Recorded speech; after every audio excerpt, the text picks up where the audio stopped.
Hey, what is up, everyone? What is going on? We're about to go live in just a second. We changed our setup a bit here because we had some internet issues. So just want to make sure this is working. You know they can't see, right? Yeah. Can you hear me though? Yeah. Great. Okay. Cool. So let's do this. What is up, everyone? How's it going? Okay. I want to turn this here.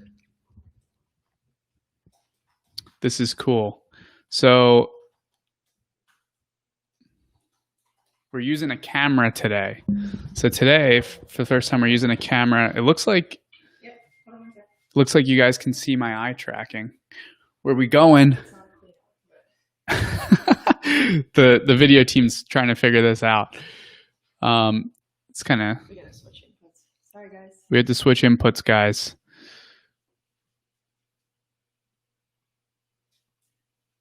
I gotta fix it. All right, we have to fix it so we don't get the good. You guys don't get the good stuff. You don't get the good stuff. I'm sorry, guys. All right, everyone. It's live time. This is my favorite time. I gotta go live on Insta. The team's figuring out the camera right now because we're trying to get the quality to be a little bit better. We're at a secret location, by the way, everyone. So every Monday now, I think we're gonna shoot at this secret location because the internet. We were having internet issues during the last live stream at the office. They have really good fast internet, but it cuts in and out. And then if you've looked at the live stream that we've been putting out, like the video quality is really poor because of the internet issues. And right now we're running like 900 download here and 600 uploads. So wasn't super fun figuring this out, but at least the quality will be better once we get this all set up. So everyone, if you want to say hi, pop in the chat here. Dustin says, hi, Mike, enjoying your journey so far. What's up, Dustin? Thanks for joining, my man. I appreciate it. Chase asked if I'm in an apartment. I'm in a secret location, Chase. Secret location that has really freaking awesome internet. So we're going to start shooting here every single Monday for our live streams. And then I'm going to go back to the office. So, all right. This week's live stream, I'm going to talk all about the my business plan for generating the $1 million. So lots happened. I've gotten so many questions on TikTok, on Instagram. A lot of people have been private messaging me. Instead of answering all those questions, I'm just going to give like a cohesive plan of like, here's how I'm going about landing these contracts. If you guys haven't heard, we just landed a really cool contract. My monthly recurring revenue now should be around $5,000 to $6,000 a month, which is super cool because I didn't have a place to live 3 months ago. I had nothing but a cell phone and one pair of clothes. People on Insta are joining. What's up, DiPaolo? Angela. I'm guessing your name's Angela. Not sure. What's up, everyone that's saying hi? Java, what's up? Rabak, what's up? What's up, people? Okay. So, let's pull this way. So I'm going to answer some of these questions that I've been getting cohesively by just explaining what I'm doing. How am I going to hit the $1 million goal?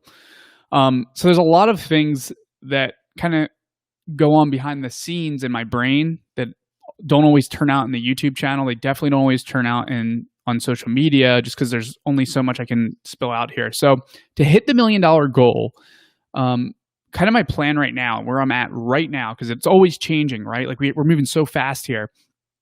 My plan right now is to build 2 businesses, I think. That's what I'm going to do. One is going to be a marketing agency, and the other is going to be my e-commerce business, which I think I decided on, which I'm super excited about. I'm going to be starting a coffee brand, and I'm going to be entering, I believe, it's a little bit early, but I believe the dog space. So I'm going to be creating products in the dog market, which I'm really excited to be doing. I don't want to go too far in depth with that just yet, but what I want to do right now is I want to show you guys how I'm going about getting clients. Because like, guys, I had nowhere to live. I was homeless 3 months ago. I had nothing but a cell phone and one pair of clothes. And 3 months later, I have framed myself as like the social media expert to like these clients without really a place to live, without any money, without any experience in social media. I mean, look at my social media right now. If you're following me on social media, like on this live stream, we have 2 people live on Instagram. Like before this project, I had no Instagram following, maybe like 100 followers or something like that. So I didn't know anything about social media before this. And if you're going through a similar situation where like you don't maybe have a certain skill set that you can bill out to clients, like me, like I don't have skill sets. Like my skill sets are nominal. Like I don't know what I could bill my time for in a technical sense. Like I can't design, I can't do video stuff, I can't write code. But what I can do is find people that can do that stuff, right? So I want to show you guys how exactly I'm going about doing all this. So at first, I guess the very first question that people keep asking me is like, how did I determine that like marketing was a good idea? Why did I do that? Well, the answer for that is I thought it'd be very easy to learn very quickly, which I was pretty right about. Like anyone can go about learning social media, like especially if like you're some kid that like uses social media or you know anything about social media. At least the very premise, a lot of people don't. So my thought was anyone can learn social media. I'm going to learn social media. If you're watching this, if I could learn social media, you could learn social media. That's why I decided to do it. I was like, people need that type of service. It's super easy to learn. And there's a lot of like losers that have loser fucking courses, social media marketing agency. I hate those people so much. That's actually one of the reasons I didn't want to build a social media marketing agency is because there's so many losers in the space, like selling courses around it. So like it comes off with like a really bad connotation, but at the same time, like it is like pretty easy to like learn it pretty quickly and start landing clients. So that's why I chose it. So what if you don't have any marketing experience like me? How did I go about finding my first clients? Well, the first thing I did was I went to different sites like Upwork.com. I went to Indeed.com, different like other different platforms. So I want to show you exactly what I'm doing. So I'm going to do a little screen share here. Someone says, congratulations. Thank you. Okay. So what's that? I can't share my screen. Okay. I'm being told I can't share my screen, which I don't think is true. What do I click to share the screen? There it is. Okay. So I'm going to pop off here.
Oh, I turned this off. Okay, is there audio now?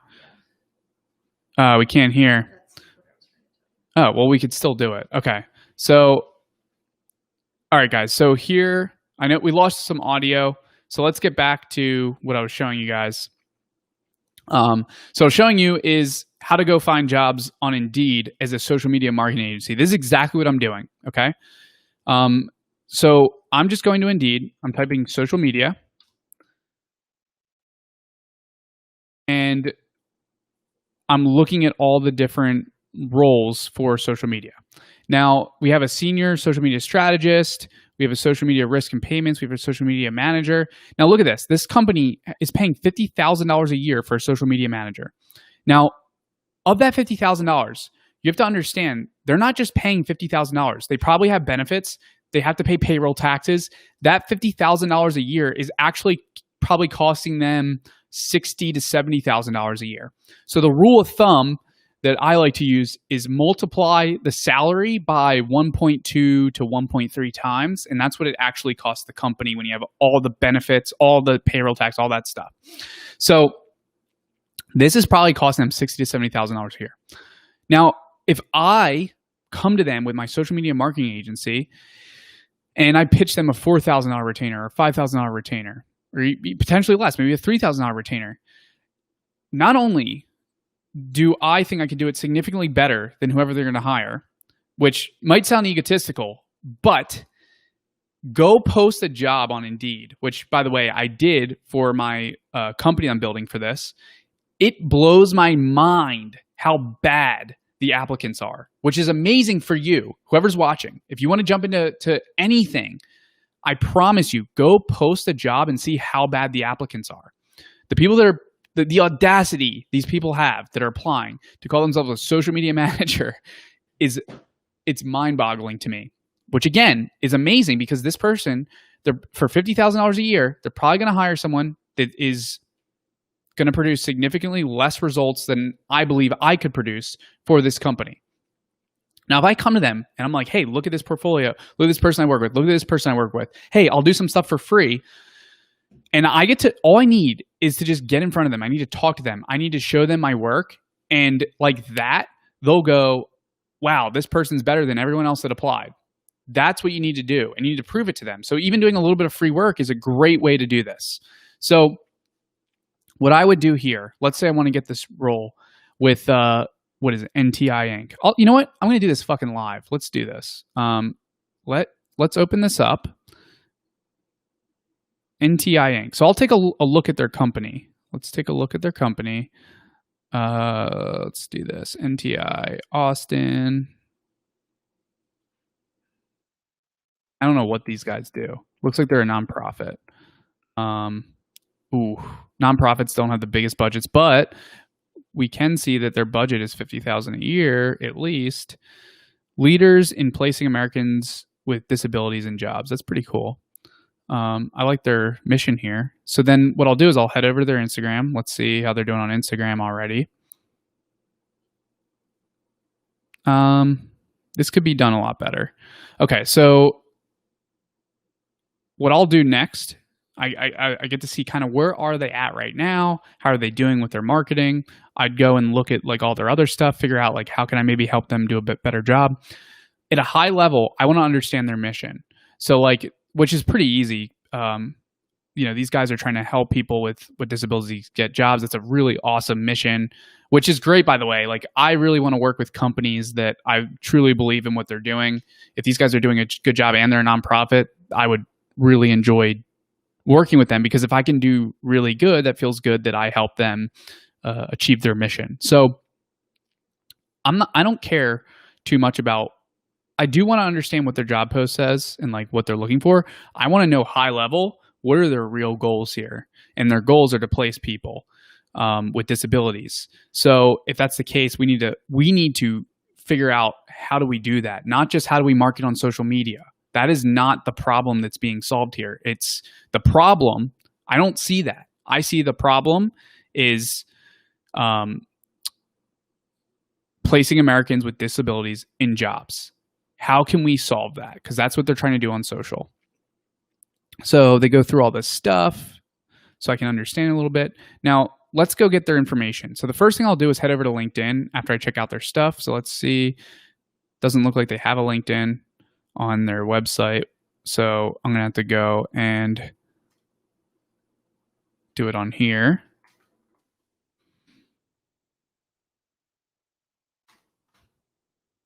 I got to get rid of some of this stuff so I can do this.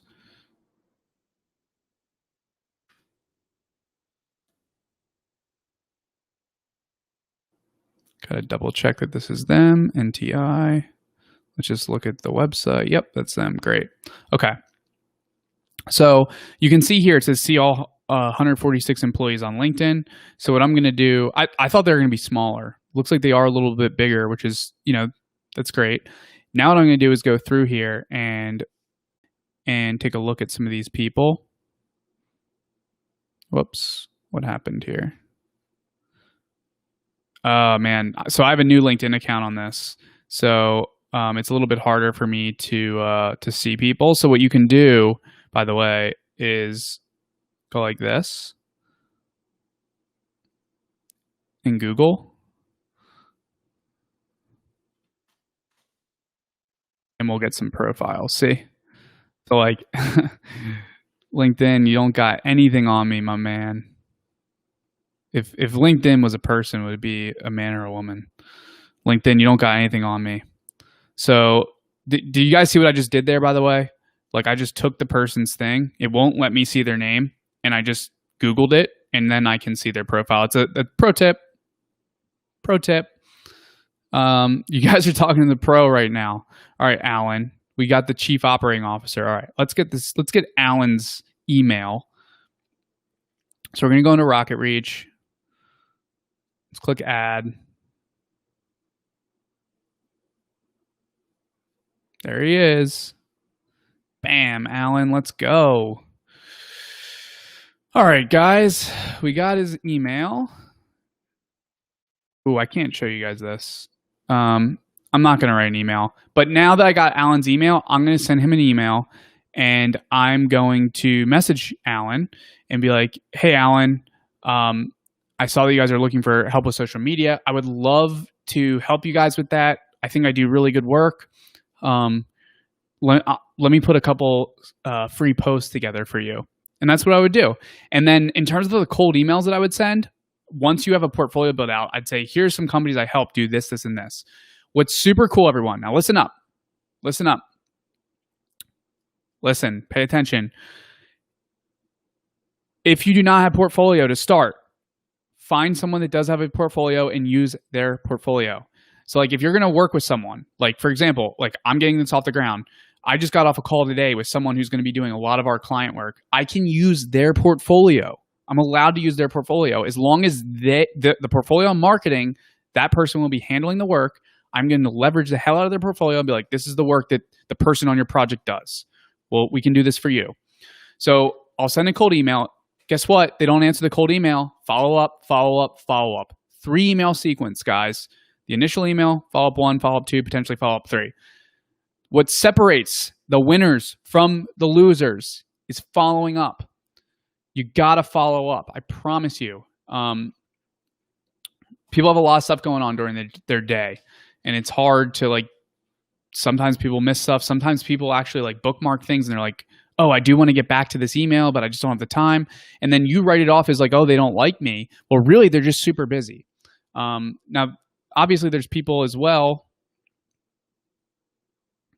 There's also people as well that that we're switching to the cam.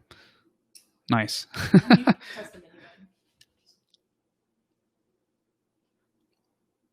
There we go. Oh, look at that quality. Look at that quality. Look at that. Oh, by the way, guys, no hat today. Finally got a haircut.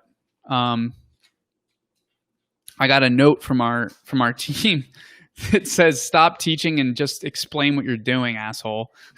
It doesn't say asshole. I added that in. Okay. So quality is through the roof. Now you guys can see a little bit closer in high definition where my hairline's receding right here. You get a nice high definition view on that. So, okay, cool. So follow up, guys. So now I'm going to send him an email, be like, yo, I can do this, whatever. You're solving their problem. Even though they think they need a full-time employee, maybe you can do it better. Maybe they can spend less money. Right now, so we're heading into a pretty bad recession. So like if you could save people money, that could be a huge win. So these are just some things that you guys should consider. Noah Sloat says, Austin, Texas represent. You're doing a good job, man. I appreciate you, Noah. Someone says the audio came back great. Someone says much better quality.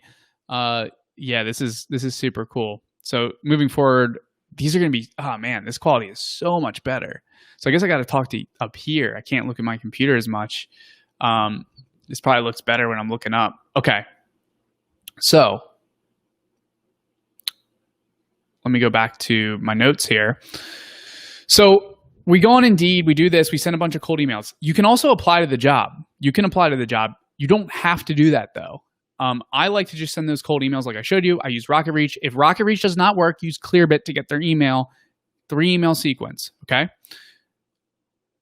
You want to be as concise as possible with this email. Just tell them like, hey, look, this is what I do. This is who I do it for. I'd love to hop on a call and like prove to you I can do it with some free work. Test some stuff, see what works best for you. That's what I do. Upwork.com is also a great place. If you're just starting and you're like, you know what? That's too scary for me. That's really scary. Instead, go on Upwork.com, put together a really good profile that says like, I do social media for these companies. I do this. Be very specific with what you do and who you do it for, and then apply to jobs on Upwork as a freelancer. And if you want, let them know like, hey, I have a small team of people that help me, and then you go hire people and they can also help you do the work. That's how you get started, guys. That's how you get started. So Upwork.com is great. Indeed's great. LinkedIn is also great. Anywhere where jobs are being posted is really good. And then also another great place is on Facebook groups. Facebook groups are awesome.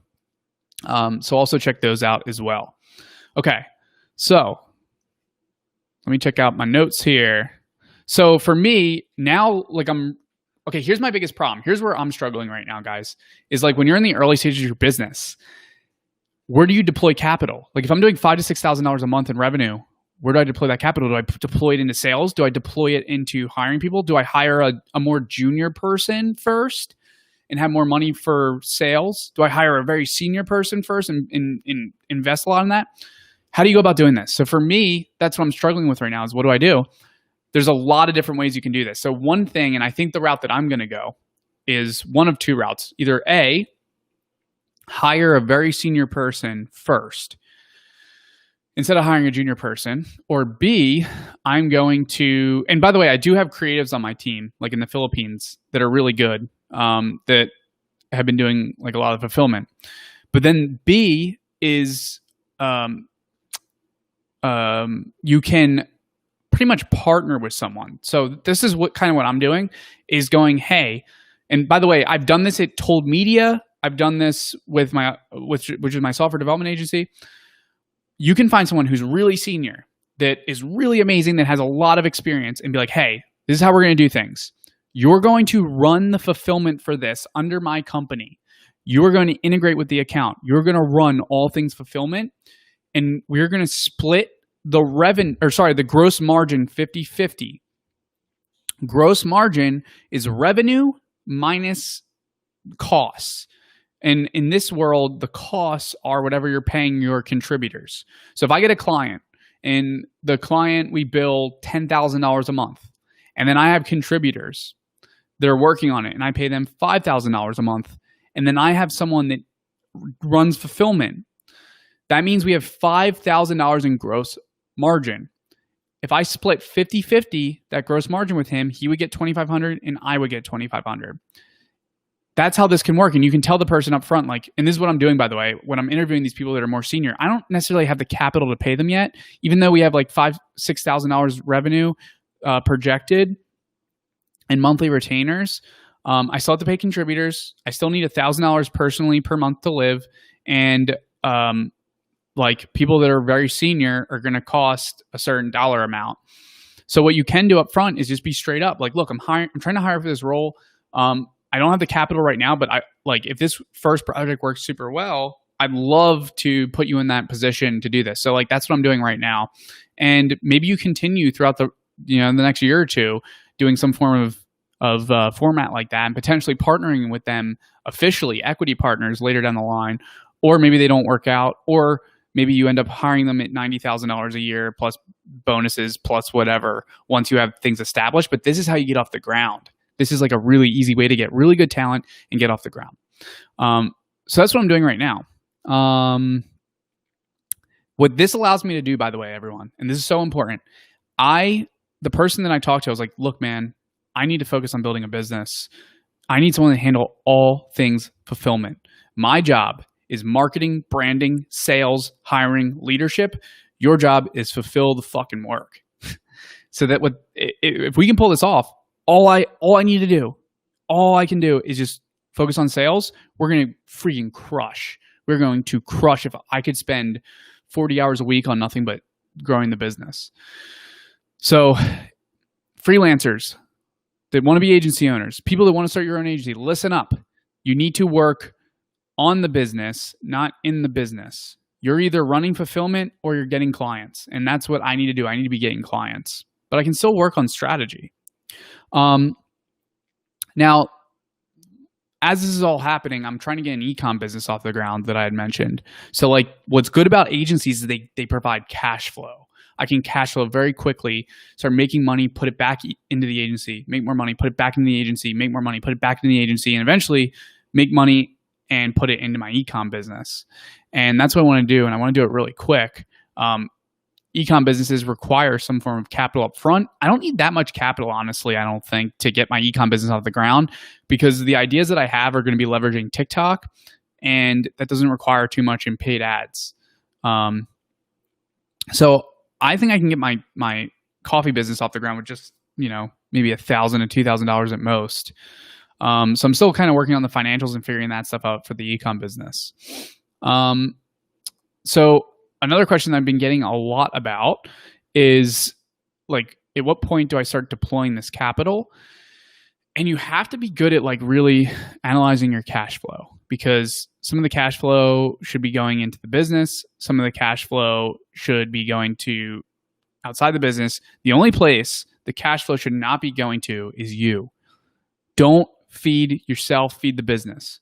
So $1,000 a month for me, nothing ever exceeds $1,000 a month unless it is ROI positive for the business.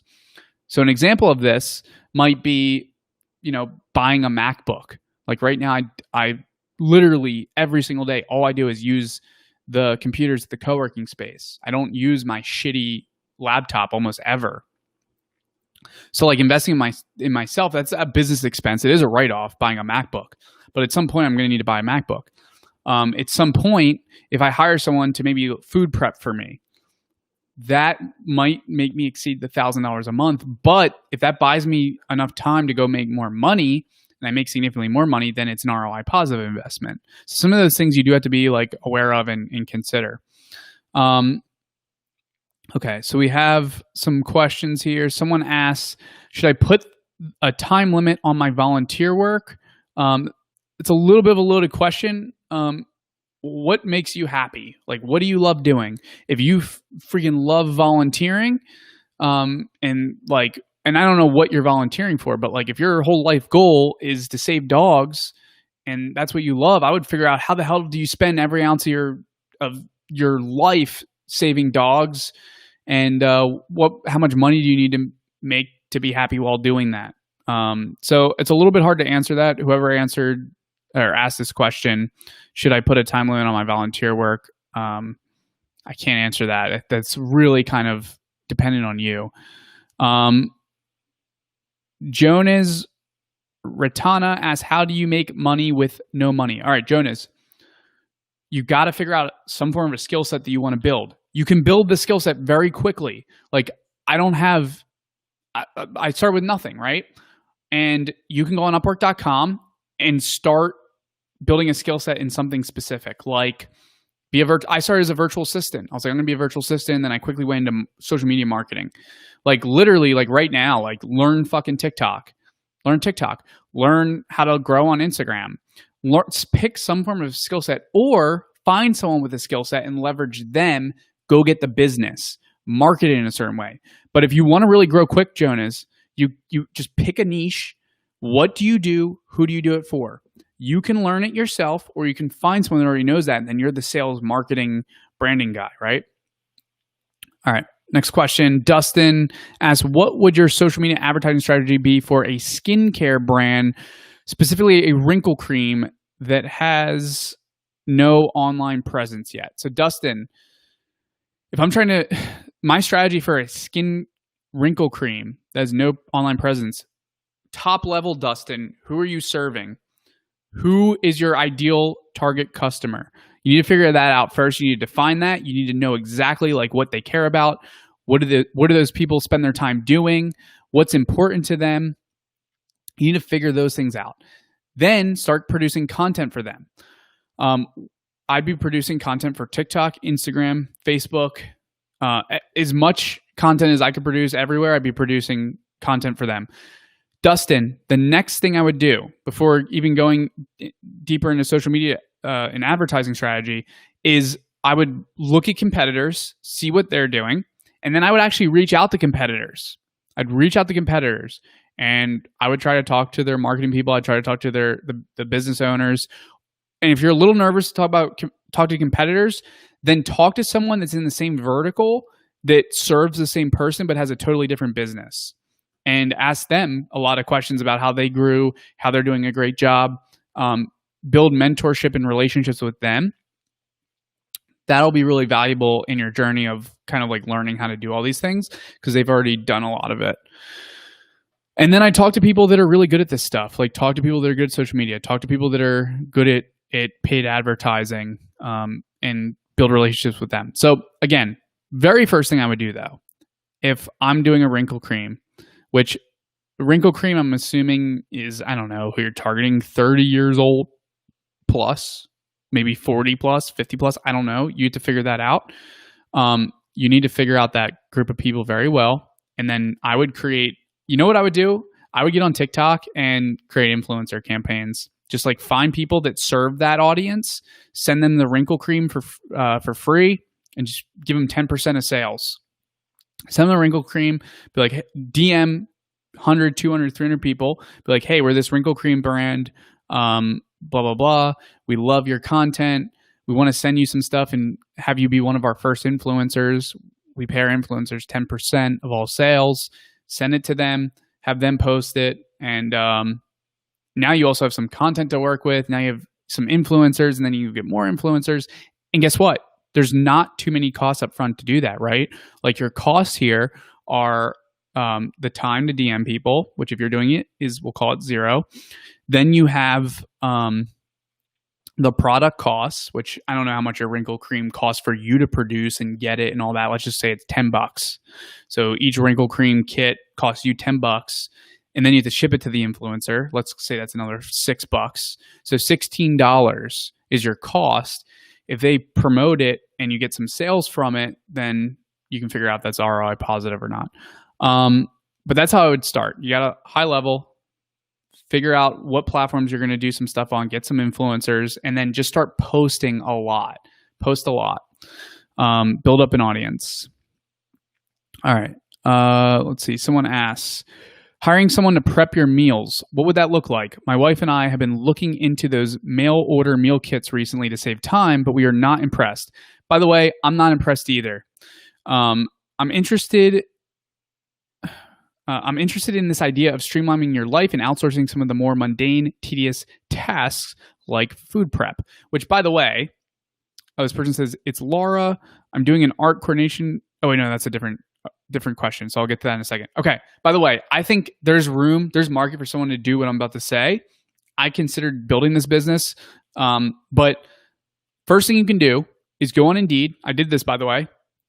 Go on Indeed, post a job that says you're looking to hire someone to meal prep and do laundry and clean the place. This is something that personally I've done for the last couple of years. I have a person come, they prep all my food, they clean the place, they do laundry. Depending on how much they need to meal prep, they come every week, by the way. Depending on how much they need to meal prep, how much they need to clean, etc., you're looking at anywhere from like $60 to $100 a week. Just depends on how much time they have to spend, right? I just did this for this project, and I found someone for $14 an hour. They're going to actually cook in their own place, though, not at the place I'm living at, which I share a room with someone, and we have a really small kitchen. I wouldn't feel comfortable bringing someone there. I don't think that'd be fair to my roommates. So she's going to actually come pick everything up, then go back to her place, do my laundry, and meal prep my food, then bring it back. So when I used to do this before this project, I, believe it or not, used to work out 5-6 days a week. I was in decent shape, and I ate really, really healthy. So I would create my meal plans. I had a coach I worked with. He helped me do all that stuff, and I would just give her the meal plan, and she would make all the food. Saved me a lot of time, and then I didn't have to worry about doing that. I hate doing that stuff. And I can focus more time on building Told Media. ROI positive for me, because the amount that I'm paying someone to do that versus how much I make getting a new client is significantly higher. So not hard. Go on Indeed.com, go into Facebook groups, post in some Facebook groups, post on Indeed.com, and you'll find some pretty cool people. Just make sure you vet them. And that's how I go about doing that. There is an alternative, which, and by the way, the reason I say there's opportunity for a business around this is because the meals are so freaking expensive for these meal prep companies. It blows my mind. Like, you get like 500 calories in a freaking meal for like $11. Are you kidding me? Like, if you are like, I don't know, like a meathead and you're trying to build muscle and you have to eat 3,000 calories a day, how the hell can you afford that? So like, you have to meal prep. Like, there's no way around it. You need to meal prep. You can't pay for that stuff because it would end. I mean, you could, but it'd be so expensive. So this is a really good alternative. The other alternative for whoever asked this question, because I can't see your name on the software we're using, but the other alternative, which, by the way, this is what I think I'm going to do for this project, is you can hit up restaurants, like some local restaurants that maybe you love. For me, there's a restaurant in Austin called Corriente. Freaking amazing. Their food is so good, and it's also really healthy. I hit them up, and I was like, hey, this is going to sound weird, but I want to like order like meals from you guys every week. How much could you get your pricing down to? And I was able to get them down a lot on pricing, and I might just do that. The only benefit of having someone else do it is they could also do my laundry. So you can hit up actual restaurants and then do a delivery like every week, and you just have to find someone to deliver it or something. Okay, so Laura asks, I'm doing an art coordination position at the Peace Center here in Albuquerque. It's a volunteer position, but I want to show my value to this org and get paid. Okay, so Laura, you're trying to get into a paid role.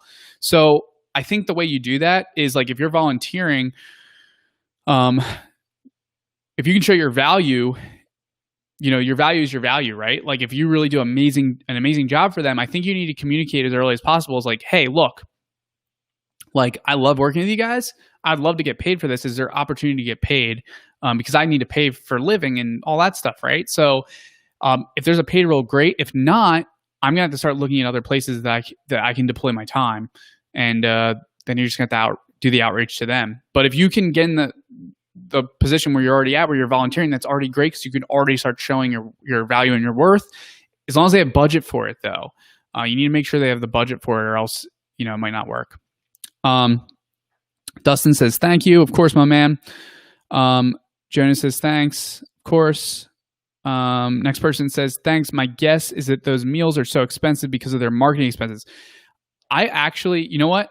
I am so curious as to why these meals are so expensive. I actually do not know.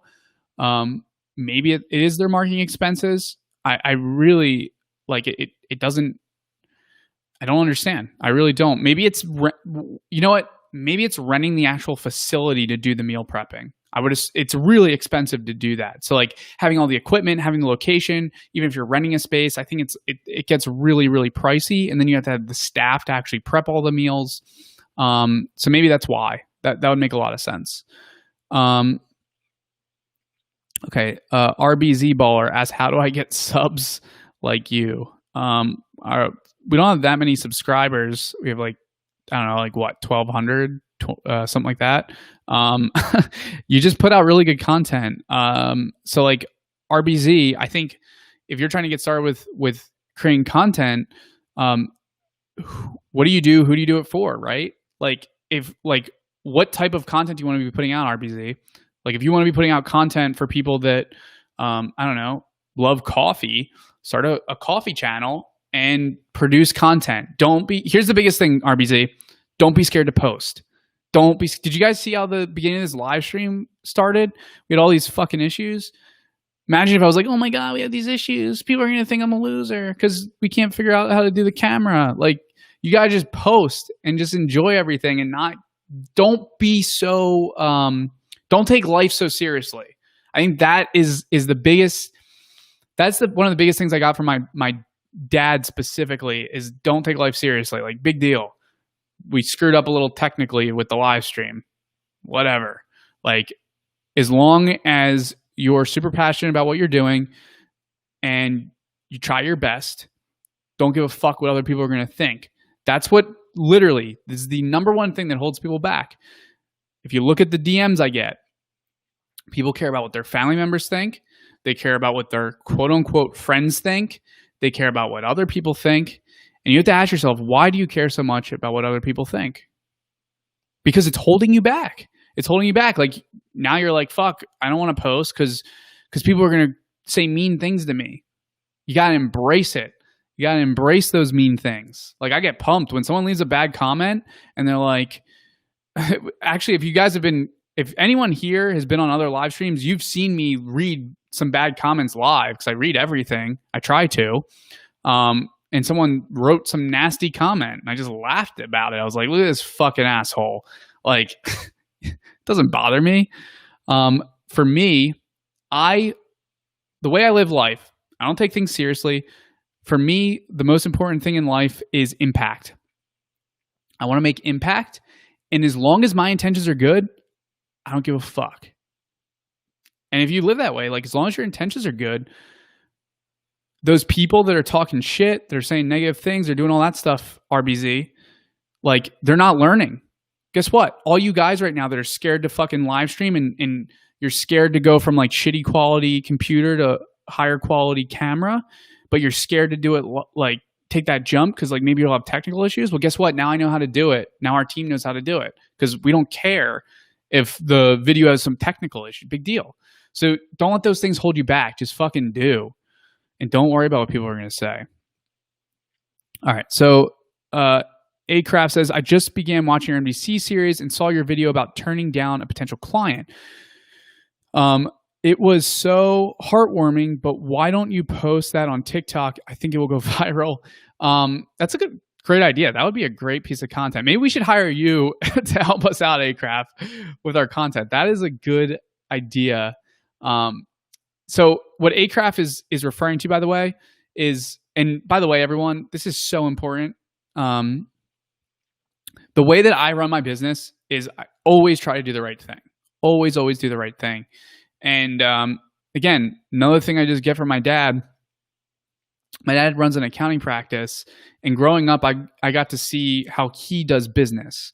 And what's really cool about my dad is he never really gave a shit about like revenue. He wasn't like, I need to grow this thing to the moon. He actually likes keeping it kind of small. And whenever his clients were struggling with anything, he would not charge them.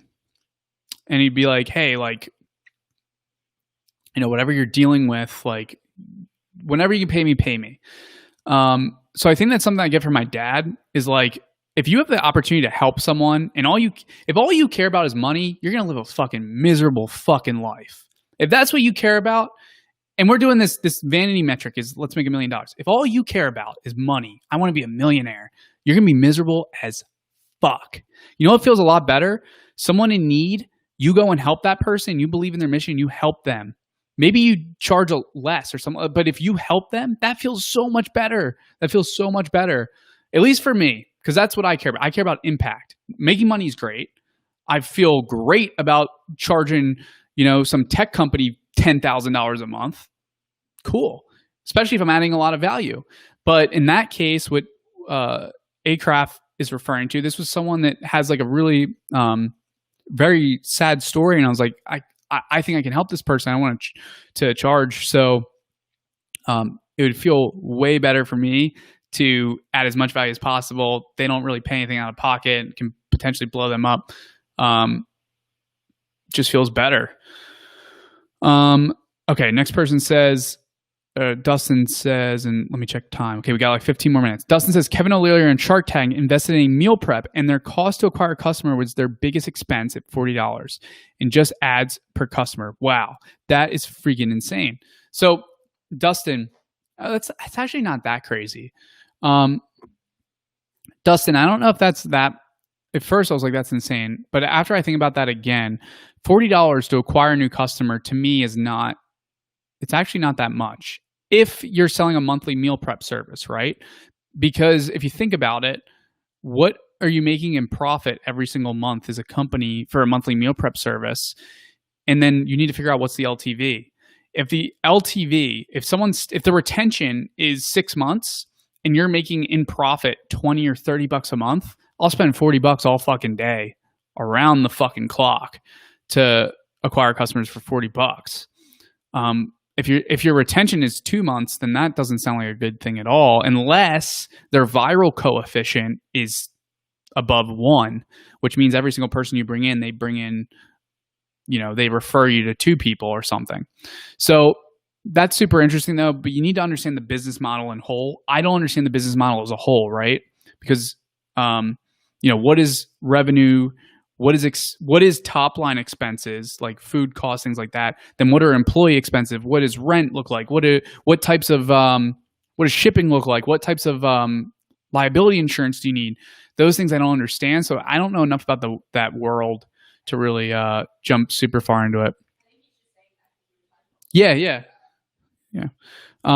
Okay, so let's go back. Okay, someone says, I personally use Ready Chef Go. I found it as Market Street. They marked them down significantly closer to their expiration date. That's pretty cool. Like that. Okay. Are you making money from YouTube? No. Rez. Rez.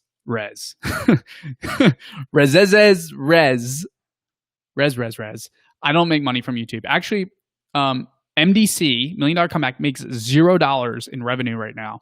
Makes $0 out of pocket. Personally, I spend about $20,000 a month to run this project. It's a little bit higher. $20,000 a month goes into producing, marketing, all things MDC. A little over 20 grand a month. That is a total loss on my end. Comes out of my pocket. But if we are going to start making money, potentially we can maybe make money from YouTube ads once we build up a bigger subscriber base. Right now, I'm in the process of looking for some sponsors to sponsor the channel. But the mission of this is to help you guys. Yeah, maybe we lose $20,000 a month for 6 months, 12 months, whatever. What's important is that we help people. We make that impact. That's what drives me. I think the money will follow if we do need to monetize the channel, which we do. I don't want to be losing $20,000 a month. I would like to at least make $10,000, so I'm only losing $10,000 a month. But if we could break even, I'd be more than happy. If we can exceed that, which I told every single team member we hired, every single dollar at MDC that we make over that $20,000 mark goes right back into the project. Every dollar.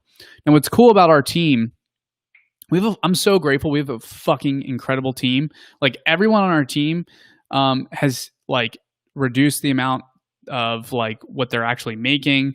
People have made some significant sacrifices to help and contribute to making the impact we're trying to make. So the very first thing I do, if we can even make $15,000, $20,000, everyone's going to get bonuses for being there. Whoever's here day one and that helped us throughout this whole project. Someone says, I would have expected a lot higher than $40 for competitive space. Same here. Okay. Alan asks, can I work with you for experience? Alan, shoot me a DM on Instagram at Mike Black. Shoot me a DM on Instagram at Mike Black. And we'll talk further about that. The Sport Guy says, as a future college graduate in the next couple months, what you are currently doing is super interesting for me, even though I don't want to go into entrepreneurship. Thanks. As a future college graduate, if you don't want to go into entrepreneurship and you're enjoying the channel, I appreciate it. I hope you're learning some cool stuff about about the grind here. I'm going to try to get to some questions we got on Instagram because I've been neglecting the Insta channel here. I don't know if we have too many. Justin asks, how much money you at, my dude? Justin, I don't know. I don't know. Deirdre, how much are we at? 7,000 as of last week. So still a lot to go. Some weird comments. Someone asks, can you explain a bit about your rent hack strategy? All right, David, not going to give away my rent hack strategy on this live stream. We'll be doing some stuff in the future on rent hack strategy, but not today. Not giving away the rent hack strategy yet. I think it might be in our next YouTube video. But pretty much the way the rent hack works and what David's referring to is I'm going to be living hopefully rent-free if I can pull this off. All right, next person asks, how do you define your $1 million goal? Is it run rate or revenue? It is revenue, Facebook user. I really wish this would show your guys' names on Facebook. What's that? It's Brandon. What's up, Brandon? Okay, so Brandon, it is revenue. So 12 months to make $1 million, not run rate. So we have a lot to go. We have to get to the point where we're doing like $200K a month if I'm going to hit this goal, which is very possible if I can build an e-com company because you can scale with ads profitably. Someone asked, you have made 7,000 since you started off, or is that how much you have saved up? That's how much I've made, Shayna, or Cheyenne Music. That's how much I made. Right now, my monthly recurring revenue is like, I think it'll be like 5,000 or 6,000 right now. So that's kind of where we're at. So yeah. Let's pull this off here. Let me make sure I got through everything I was supposed to get through as well on my list. Okay. Actually, there's some really cool things on this list I did not get to that I need to get to. I do see some more questions coming through. Oh, wow. I assumed run rate this entire time to make $1 million in revenue during the year would be insane. Yeah, that'd be fucking crazy. It's gonna be challenging, but I'm giving it my best shot. Dustin says, would you use the Indeed job listing strategy covered earlier in this stream for landing clients to build e-commerce stores for someone else? Oh, wait. Build e-commerce stores for or something. Sorry, Dustin, I don't fully understand your question, but if you can get in front of someone, like if your question is like, which I think it is, someone's like they're hiring someone to run their e-commerce stuff, it doesn't matter. If someone's hiring someone and they're looking for a full-time employee on Indeed, there is a chance that you can convince them to hire you. Also, one thing I didn't share for everyone that saw that part of the live stream, you can filter. Maybe I should show you guys this. Let me do a quick screen share here, and I won't screw it up this time, Deirdre. Okay, you guys can see my screen. Can you see my screen? You're delayed a little, guys. Yes, no, maybe so. If you guys can see my screen, right in the chat box, yes, I can see it.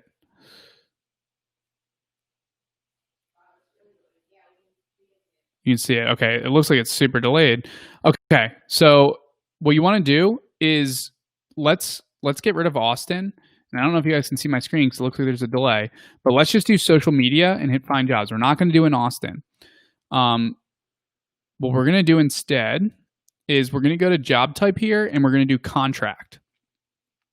Whoa, now we got all these contracts. Okay, so these people are looking to hire freelancers. They're specifically looking for a contractor. Remote social media marketer, National Addiction Awareness Complex, social media specialist, NHL hockey. That's kind of cool. I don't know if bench clears. I don't know if it's actually like what this actually is. I don't feel like clicking it. Marketing coordinator, an appointment setter, esports, social media content manager. So guys, we can reach out to all these companies and we have a better probability of working with them because they're already looking for a contractor versus a full-time employee.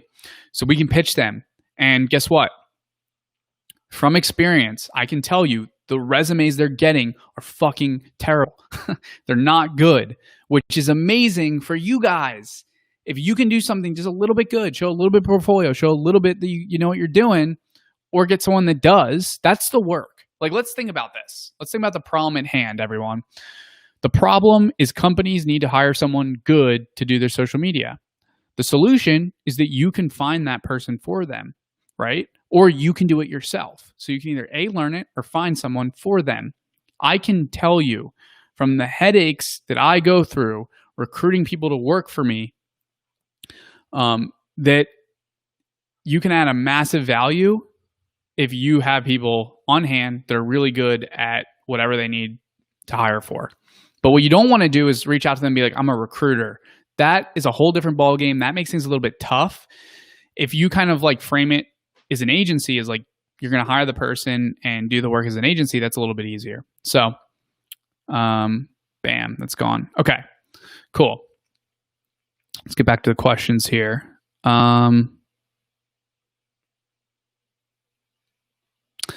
Someone asks, now that I have a software development agency listed on LinkedIn, a lot of companies are reaching out to partner with me. What are the biggest red flags I should look for to make sure I avoid bad partnerships? Okay, is this Brandon? Is that Brandon? I'm going to assume this is Brandon because you went through the Open Agency Accelerator. So, Brandon, I wouldn't reply to like pretty much any of them. So I get that stuff all the time. It's spam. So, Brandon, it's really funny though. So I'm super happy you brought this up. Those people that are hitting you up, their business strategy is to partner with other agencies, and that's one of their client acquisition strategies. Because if they work with you, then you might be able to send them 10 clients a year. So this is why I say hit up other agencies, hit up other agencies. Now you can see as an agency owner, now that you started your agency, that like you might work with one of these guys, right? And then all of a sudden they're going to get all this business from you if you have clients coming in. So the biggest red flags, I wouldn't say that there's red flags, Brandon. Like it's not like there's, oh, this is a red flag if this, like they're just doing biz dev. If anything, you can learn from it and be like, okay, don't send these types of cold emails because these piss me off. What's funny to me is I get dozens of these every week and they all piss me off because they're all super cold. None of them are personal. Like do something different with your outbound strategy. Like think outside the box with your outbound strategy. Get someone's attention. Everyone's doing the same shit. So when you're doing outbound, what I would do is keep in mind how you feel when these people do outbound to you. Now, red flags, I don't know how to answer that because it's kind of a little bit loaded. I would say like, if you want to partner with someone, what are you looking for in a partner, right? For me, if people are doing, I want to see what does your portfolio look like? Have you worked with the types of clients that I'm looking to work with? Have you handled the types of projects that I want you to handle? Those are the things that I'm looking at. Can you hit deadlines? Can you communicate? Can you do the job well? Pig Edits asks, watching you before work right now, 5 a.m. here in Australia. Keen to see you pump out more YouTube videos. I appreciate you. Thank you for the support. It means a lot. You're a killer. 5 a.m. Someone says, I'm surprised you're not live TikTok since you have over 1,000 followers. Yeah, I usually do go live on TikTok, but because we did this a little bit differently with like trying to get this setup done because it was totally new, I didn't have time. I was like, screw it. We're going to forget about TikTok today. But we always go live on TikTok. Which is one tip you have for applying for applications on Indeed? Okay, the sports guy. The sports guy. I was reading it weird. I was reading it, the sports guy. That's how brilliant I am. The sports guy. What I would do if I'm applying to applications on Indeed is follow the fucking directions. Like, you guys will not believe how many people apply to any jobs I've ever posted on Indeed and don't actually read the fucking posting. Like, at the bottom of every post, I say, fill out this form. No one fills it out. Like 10% or less of people do. Logan filled out the form. Most people don't. So follow the directions as quickly as possible. solve problems. Like, what is there? Figure out their problem, solve it. Get on a call with them as quickly as you can. Get through the crap, the sports guy. Get through the crap. There's so many applications going through on Indeed. I just posted a job on Indeed for the agency that I'm starting, and I'm going to take a look right now how many applications I have. I'm just going to do this. I'm going to let you guys know right now. 52 active candidates. I posted this last night or like 2 days ago. 52 active candidates for my social media and content manager role. 52. That's a lot of people. You have to get through that crap. Now, of the 52, do you guys want to know how many actually filled out the put in the comments how many of you guys think actually filled out the sheet? Who followed the directions to actually fill out the form? Put in the comments. What do you guys think? What is going on? I have to find this. It's a little delayed. Oh no, sorry. Just like Google's being really weird. Put in the comments. How many do you guys think? I'm going into Google Drive. It's taking me a sec. Of the 53, is that what I said? 52, 53, 52. Come on. All right, here we go. It's going to blow your mind how many people don't follow directions.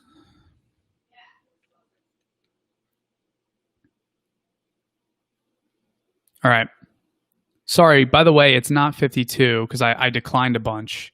It's actually like 65. Okay, of that, 65. How many do you guys think actually filled the form out? 12. Oh, Kirsten was close. Kirsten said 12. Kirsten, you win. Dear just said 3. Oh, wait, no. Someone said 12. Who said 12? Someone on Facebook said 12. Matthew what? Matthew, you win. I don't know how you guessed that, my man. Kirsten was close. 12 fucking people. That's ridiculous. That is insane. What percentage of it? What is that? A fifth, a sixth. Don't follow directions. So that's what it looks like. Okay. We did that one. Someone says I'm from fuck you, bitch. Says I'm from Canada. How you doing? I thought people in Canada were nice. Isn't that the whole thing? You're supposed to be nice. What the hell is it? The hell is this? Is that a myth? Is that a myth? Are people from Canada actually not nice? You're not repping Canada good, my man. Someone says, surprise myself on the guess. Well, you got it right. You get a prize, Matthew. They're just going to reach out to you and send you a surprise. All right. Well, cool stuff, guys. We're 4 minutes past. We're actually not even live on Instagram anymore because they cut us off at an hour. But this is a lot of fun. I love doing these live streams. Let me just make sure I got everything. Oh, I never got to like how I'm picking an ecom product. Should I do that or should I save it for the next live stream? I feel like I should save it for the next one. We'll do it in the next one. I'll talk about how I'm picking out my ecom product that I'm going to be working on because there's a bit that goes into it. I'm also not an expert at it, but I'm going to tell you how I'm going about doing it. Maybe it's a good way to do it, maybe not. We'll do it in next week's live stream. Thank you so much for everyone that joined. I hope this was helpful. If you have additional questions, someone says thank you. You too. Have an amazing week. If you have additional questions, feel free to reach out to me. If you want to DM me on Instagram, it's @MikeBlack. And someone says, damn, I missed the whole thing. Well, guess what, Jay? It'll be on YouTube. So the replay should be on YouTube like later tonight, I think. Thank you so much, everyone, for joining. I'm excited. This quality is up there. Good work, team. Good work, Deirdre. I'm excited for next week's live stream because we'll talk about ecom. And I got a lot of updates. So our next YouTube video will be super fun. So go crush it this week, guys. It's Monday. You got all week to kill it. I will see you guys in next week's live stream.